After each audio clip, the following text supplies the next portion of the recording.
The Army PT test or physical fitness test consists of 3 parts. The first part is 2 minutes of push-ups, the second part is 2 minutes of sit-ups, and the third part is a 2-mile run. All of these parts are out of 100 points, that's the scoring scale, and the standards really depend on if you're a female or you're male, and also what your age is. So I will link below the standards as of today's current date, so you know what the standards are for your age and for your gender. The test altogether is out of 300 points.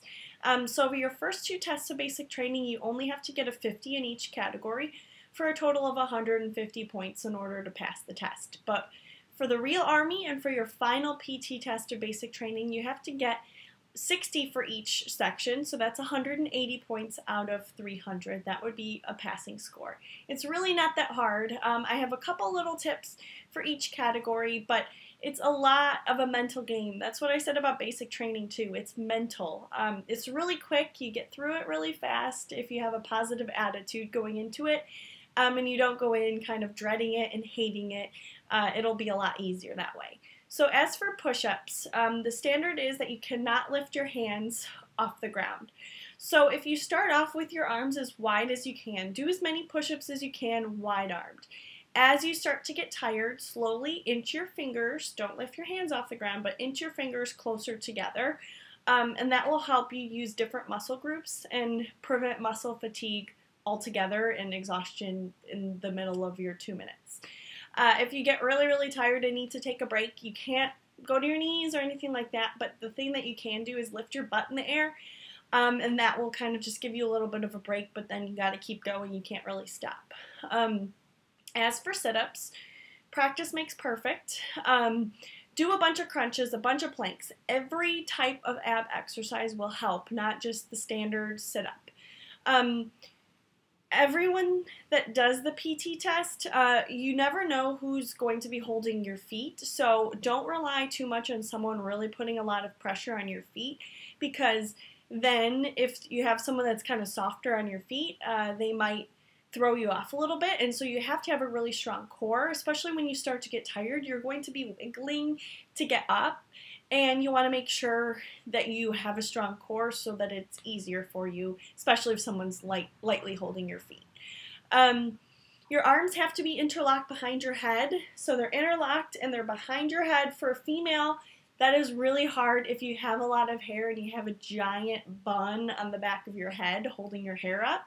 So make sure on that day you have kind of a looser bun so that you can interlock your fingers around the bun to help you keep your fingers together, because the second that your hands spread apart, you're disqualified and you can no longer continue doing sit-ups. As for running, every base has a different course. I know I've done PT tests where it's around a track and it's 8 laps is 2 miles and you just got to knock it out. For others, and my favorite, is a point A to point B course where you don't have to do any laps. There's no back and forth. It's when you get to the finish line, you're done. That's my favorite. It's a huge mental game. I just don't like to run around in circles. You never know what somebody else is on, what lap they're on. I just like to pace myself alone and do a point A to point B run. But if you do have a buddy that you're running with and you're not at the same pace, don't stick together, because one of you will have to slow down to stay together and it's going to slow down that person's score.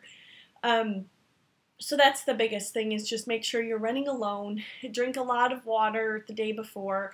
When you're practicing for your PT test, try to find out what that course is. If it is the laps, practice outside. I don't recommend running on a treadmill unless that's your only option or you're just trying to learn how to pace yourself, because running outside is not anything like running on a treadmill, so it's going to be a lot different and it'll be harder for you when you have to get outside, when you've been indoors and without any different weather to deal with, because you never know what the weather is going to be on the day that you take your PT test. Don't run with music when you're practicing, because you don't have music. You don't have an iPod when you're running your PT test, so it might throw you off if you don't have any music to pace yourself to or to kind of check out and tune out to. Make sure you have a little breakfast on the day of your PT test, but not a ton. You don't want to have anything heavy in your stomach when you're running or sloshing around when you're doing your sit-ups. I do have a little contest for you guys, and I want to know, what do you guys think my last PT test score was?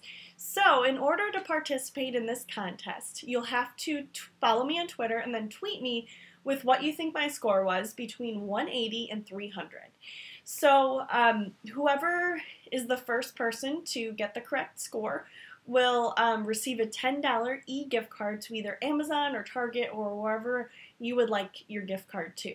So it's a pretty easy contest, especially because it's only between 180 and 300. You can only guess once, and it's only on Twitter. Don't leave me a comment below with your guess because it won't be included in the contest. Once the contest ends, I will post my actual score here so you guys can see what it is. But if anybody has any questions about the Army PT test or has any advice for anyone that's watching this video, please feel free to leave it in the comments below because it will really help. But again, I hope everybody enjoys taking the PT test. Just keep it positive. It will really help. I hope everyone has a great day. Bye.